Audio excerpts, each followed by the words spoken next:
Hello everybody and welcome to this special edition of Rainier Books. For the third time in 3 weeks, or in 2 weeks actually, I will present you a list of an award that is going to be handed out in a couple of weeks. But here it is not a prediction of a list, it is actually already a list of nominees for an award, and this is about the Edgars. When I studied English as a foreign language back in school many years ago, we were reading a short story that was called The Black Cat by a guy called Edgar Allan Poe, one of the most important Gothic, maybe the father of Gothic literature. I'm not so sure about that, but he is really an author who brought us into the world of mysteries, of crime, and of darkness. And ever since, he has been an idol for many writers after him. So the award for Best Mystery or Thriller Novel in the United States was called the Edgar, after Edgar Allan Poe, and it is always given out on his birthday on the 27th of April, which I think this year marks the 214th birthday of Edgar Allan Poe. Let's do this.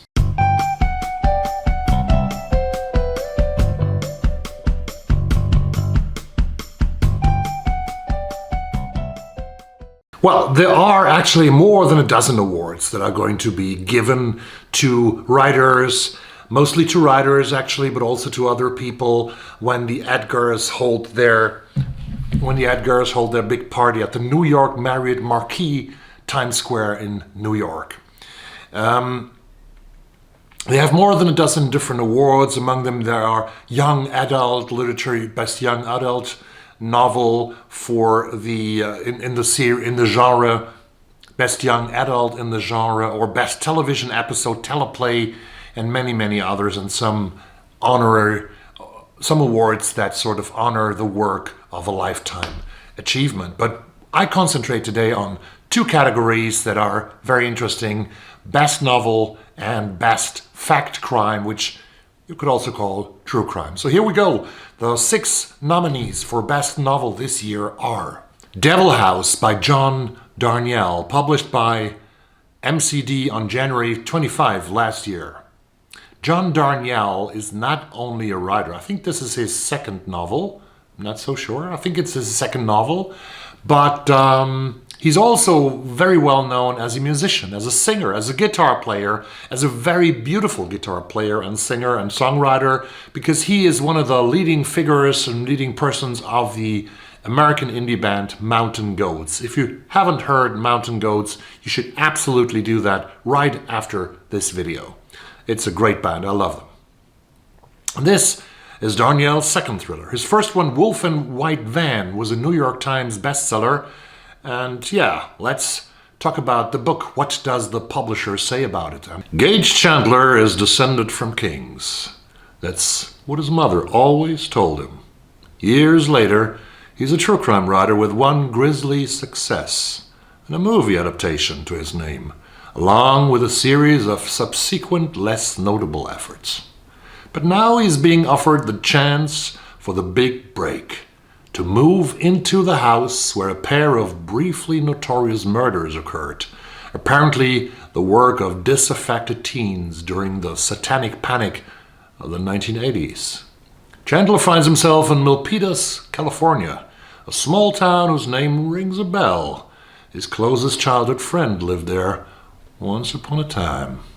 He begins his research with diligence and enthusiasm, but soon the story leads him into a puzzle he never expected. Back into his own work and what it means, back to the very core of what he does and who he is. Devil House is John Darnielle's most ambitious work yet, a book that blurs the line between fact and fiction, that combines daring formal experimentation with a spellbinding tale of crime writing, memory, and artistic obsession. Like a Sister by Kelly Garrett, published by Mulholland Books on March 8 last year. When the body of reality TV star Desiree Pierce is found on a playground in the Bronx, the morning after her 25th birthday party, the police and the media are quick to declare her death an overdose. A tragedy, certainly, but not a crime. Yet Columbia grad student Lena, principled, headstrong, and allergic to the spotlight, knows that can't be the case. Despite the bitter truth that the two hadn't spoken in 2 years, they were half-sisters. Lena knew Desiree, and Desiree would never travel above 125th Street. Something is very wrong with the facts, so why is no one listening? While the two sisters had been torn apart by Desiree's partying and by their difficult father, Lena becomes determined to find justice for Desiree, even if that means untangling her family's darkest secrets or ending up dead herself. The third novel nominated for the Edgar for Best Novel is Gangland by Chuck Hogan, published by Grand Central Publishing on August 2, 2022, slowly right now. In the late 1970s, the outfit has the entire city of Chicago in its hands. Tony Accardo is its fearless leader. Nicky Pissarro is his loyal soldier, though no one knows he has a direct line into the boss of bosses. When the Christmas gift Accardo got for his wife, an inscribed bracelet with golden and diamond inlay, is stolen along with other items in a jewelry heist, Nicky is charged with tracking down and returning all of the items by whatever means necessary. Forced into an impossible situation, Nicky must find a way to carry out Accardo's increasingly unhinged instructions and survive the battle for control of Chicago. What Accardo doesn't know, Nicky has a secret which has made his life impossible and has put him in the pocket of the FBI. Gangland is a Shakespearean-esque drama of integrity, lost honor, and revenge. Gritty and action-packed, it's the ultimate gangster tale and Chuck Hogan's most thrilling novel yet. The Devil Takes You Home by Gabino Iglesias, published by Mulholland on August 2 last year. From an award-winning author comes a genre-defying thriller about a father desperate to salvage what's left of his family, even if it means a descent into violence. Buried in debt due to his young daughter's illness, his marriage at the brink, Mario reluctantly takes a job as a hitman, surprising himself with his proclivity for violence. After tragedy destroys the life he knew, Mario agrees to one final job: hijack a cartel's cash shipment before it reaches Mexico. Along with an old friend and a cartel insider named Juanca, Mario sets off on the near suicidal mission which will leave him with either a cool $200,000 or a bullet in the skull. But the path to reward or ruin is never as straight as it seems. As the three complicated men travel through the endless landscape of Texas, across the border and back, their hidden motivations are laid bare alongside. Nightmarish encounters that defy explanation. One thing is certain: even if Mario makes it out alive, he won't return the same. The Devil Takes You Home is a panoramic odyssey for fans of S.A. Cosby's Southern Noir. Blacktop Wasteland by way of the boundary-defying storytelling of Stephen Graham Jones and Sylvia Moreno Garcia. Notes on an Execution by Dania Kukavka, published by William Morrow on January 25 last year. Anselm Packer is scheduled to die in 12 hours. He knows what he's done and now awaits execution, the same chilling fate he forced on those girls years ago. But Ansel doesn't want to die. He wants to be celebrated, understood. Through a kaleidoscope of women, a mother, a sister, a homicide detective, we learn the story of Ansel's life. We meet his mother, Lavender, a 17-year-old girl pushed to desperation. Hazel, twin sister to Ansel's wife, inseparable since birth, forced to watch helplessly as her sister's relationship threatens to devour them all. And finally, Safi, the detective hot on his trail who has devoted herself to bringing bad men to justice but struggles to see her own life clearly.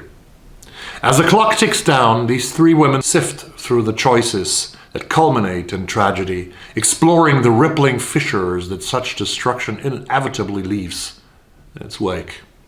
Blending breathtaking suspense with astonishing empathy, Notes on an Execution presents a chilling portrait of womanhood as it simultaneously unravels the familiar narrative of the American serial killer, interrogating our system of justice and our cultural obsession with crime stories, asking readers to consider the false promise of looking for meaning in the psyches of violent men.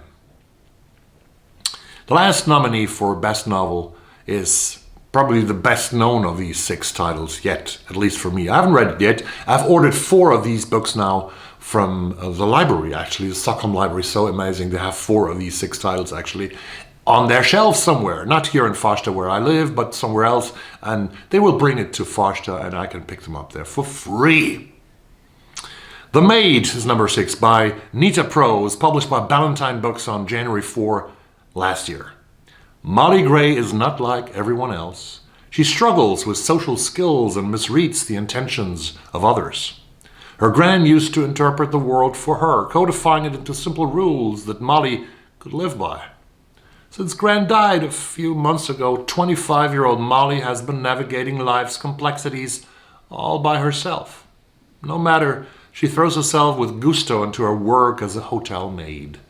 Her unique character, along with her obsessive love of cleaning and proper etiquette, make her an ideal fit for the job.